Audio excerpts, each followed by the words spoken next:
الله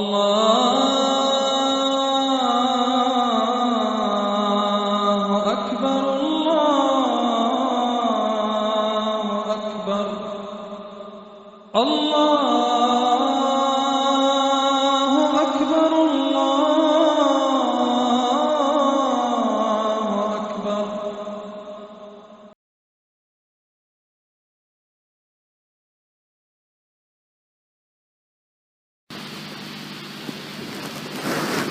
الحمد لله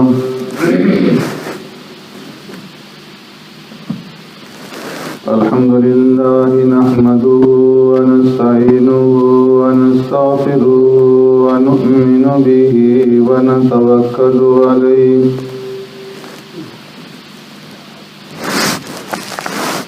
ونعوذ بالله من شرور أنفسنا ومن سيئات أعمالنا من يهده الله فلا مضل له ومن يضلل فلا هادي له ونشهد أن لا إله إلا الله وحده لا شريك له ونشهد أن سيدنا ونبينا ومولانا محمدا عبده ورسوله أرسله الله إلى كافة للناس بشيرا ونذيرا وداعيا إلى الله بإذنه وسراجا منيرا. أما بعد فقد قال الله تبارك وتعالى في القرآن المجيد والفرقان الحميد.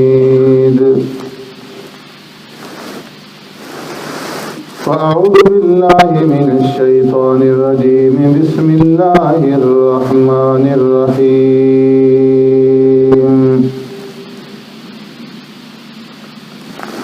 يا بني أقم الصلاة وأمر بالمعروف وانه عن المنكر واصبر على ما أصابك إن ذلك من عزم الأمور. صدق الله مولانا العظيم. يا رب صل وسلم دائما أبدا على حبيبك خير الخلق كلهم والحبيب الذي ترجى شفاعته لكل هول من الأهوال مقتحم.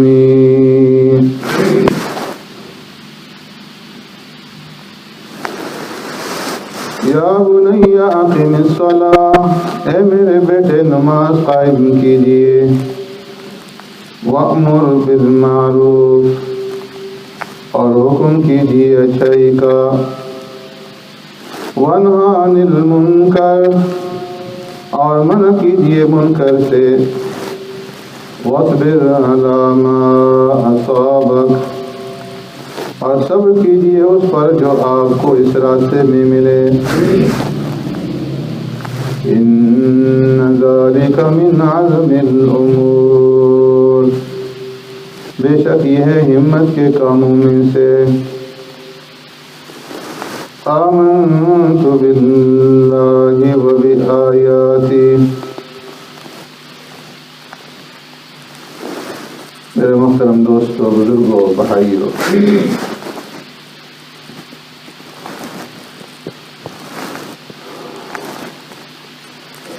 گزشتہ جمعہ میں تمہیدی طور پر آپ حضرات کے سامنے عرض کیا گیا تھا کہ اللہ رب العزت نے کائنات کا یہ وسیع و عریض نظام بنایا ہے.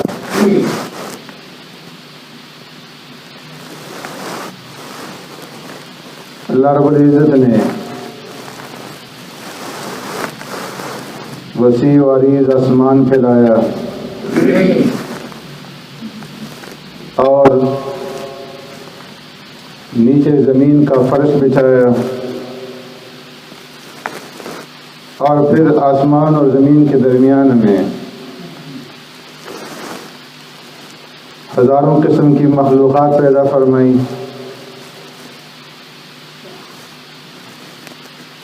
تو یہ مخلوقات کا سلسلہ اور کائنات کا یہ نظام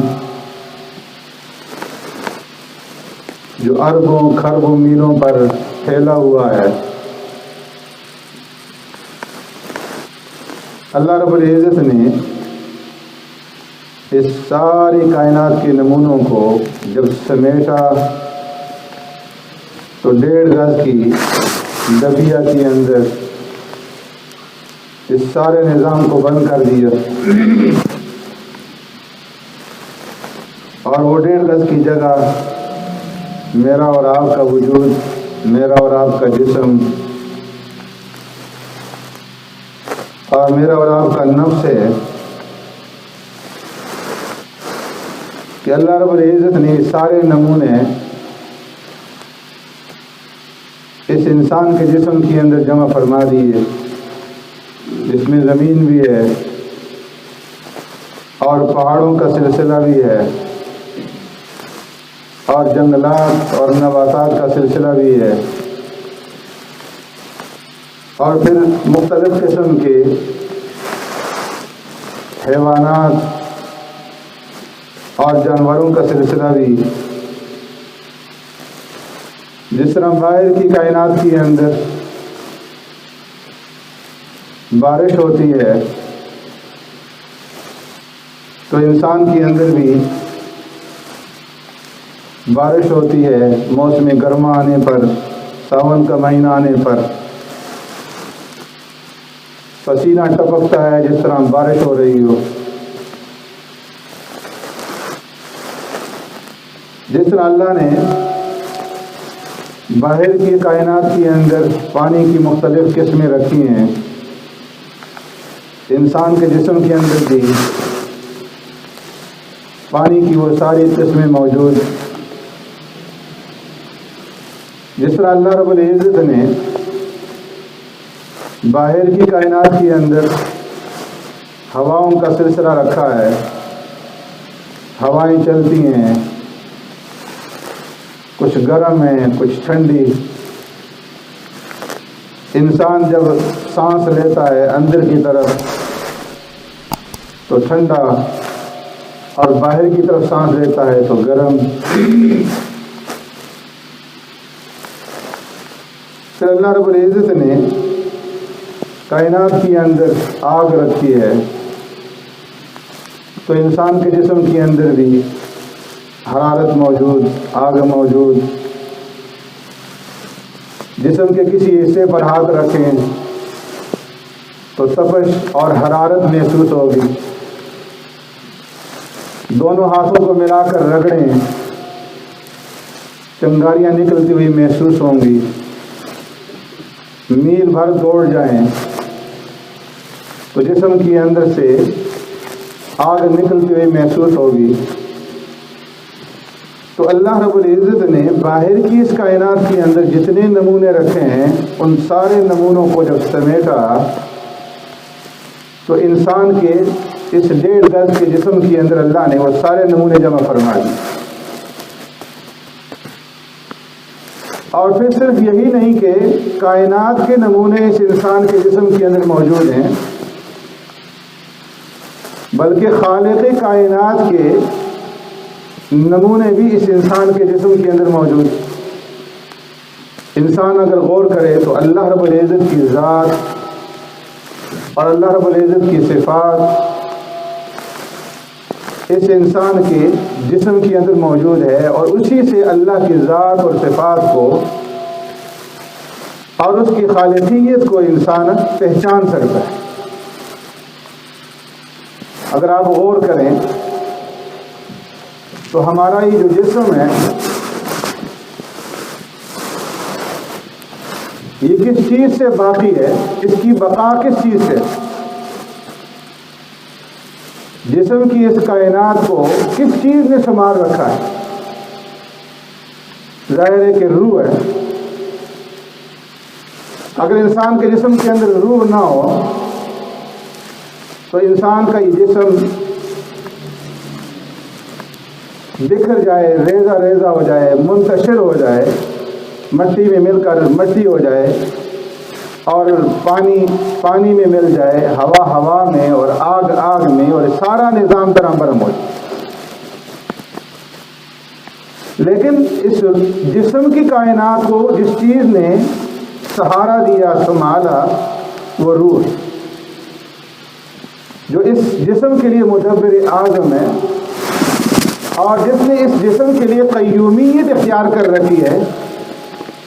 تو اسی کو سامنے رکھ کر کے ہم دلیل پکڑ سکتے ہیں کہ جس طرح ہمارے اس جسم کی کائنات کو بغیر روح کے سہارا نہیں مل سکتا، اور بغیر روح کے ہمارا یہ جسم باقی نہیں رہ سکتا، اسی طرح یہ جو ساری کائنات ہے یہ بغیر کسی مدبر اعظم کے اور بغیر کسی قیوم کے باقی نہیں رہ سکتا۔ ایک ایسی ذات ہے جس نے ساری نظام کائنات کو سنبھالا رکھا۔ پھر آپ غور کریں، ہمارے جسم کے اندر مختلف رنگتیں ہیں۔ چہرے کے اندر بسا اوقات سرخی نظر آتی ہے، کہیں پر سفیدی ہے، بال سیاہ ہیں، کہیں سفید ہیں، مختلف رنگتیں۔ اب ان ساری رنگتوں کو کس چیز نے وجود دیا ہے؟ روح نے۔ روح کی وجہ سے یہ ساری رنگتیں باقی ہیں، لیکن روح کی اپنی کوئی رنگت نہیں۔ جسم کی ساری رنگتیں روح کی وجہ سے باقی ہیں، لیکن روح کی اپنی کوئی رنگت نہیں۔ اسی طرح اس باہر کی کائنات کے اندر اللہ نے مختلف رنگ بھرے ہیں۔ انسان ہیں، انسانوں کو دیکھا جائے کوئی سفید ہے، کوئی کالا ہے، کوئی گورا ہے، کوئی گندمی رنگ والا ہے، کوئی مٹیالے رنگ والا ہے، مختلف رنگتیں۔ پھلوں کو دیکھو تو مختلف رنگتیں، پھولوں کو دیکھو تو مختلف رنگتیں، جانوروں کو دیکھو تو مختلف رنگتیں۔ اللہ نے ہر طرف رنگ بکھیر دیے، اور ساری رنگتوں کے اندر اللہ رب العزت نے اپنا جلوہ بھر دیا ہے، لیکن وہ خود ہر قسم کی رنگت سے پاک ہے، اس کا اپنا کوئی رنگ نہیں۔ پھر آپ غور کریں، اگر انسان کے جسم کے اندر کسی کو داخل ہونے کا موقع دیا جائے اور کہا جائے کہ اس کے اندر پھرو، داخل ہو کر کے دیکھو، اور اس سے پوچھا جائے کہ پورے جسم میں تم نے روح کو کہاں پہ دیکھا؟ آیا روح ہاتھوں کے اندر موجود ہے، یا روح دماغ کے اندر موجود ہے، دل کے اندر موجود ہے، جسم کے کس حصے کے اندر روح موجود ہے؟ تو وہ کہے گا کہ مجھے تو ہر ایک ذرے کے اندر روح کا جلوہ نظر آیا، اور میں اشارہ کر کے یہ نہیں بتا سکتا کہ روح جو ہے وہ فلاں جگہ پہ موجود ہے، فلاں عضو کے اندر، بلکہ ہر ایک ذرے ذرے کے اندر روح کا جو جلوہ ہے وہ نمایاں ہے، وہ موجود ہے۔ ایسی اللہ رب العزت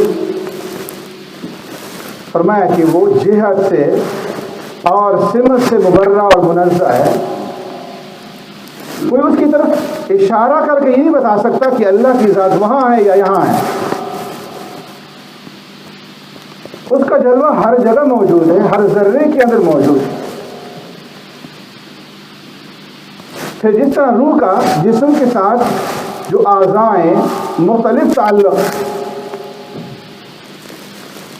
روح کا جو تعلق دل کے ساتھ ہے وہ دماغ کے ساتھ نہیں، جو دماغ کے ساتھ ہے وہ پیٹ کے ساتھ نہیں، جو پیٹ کے ساتھ ہے وہ ہاتھ پاؤں کے ساتھ نہیں، جو ہاتھ پاؤں کے ساتھ ہے وہ ناخنوں اور بالوں کے ساتھ نہیں۔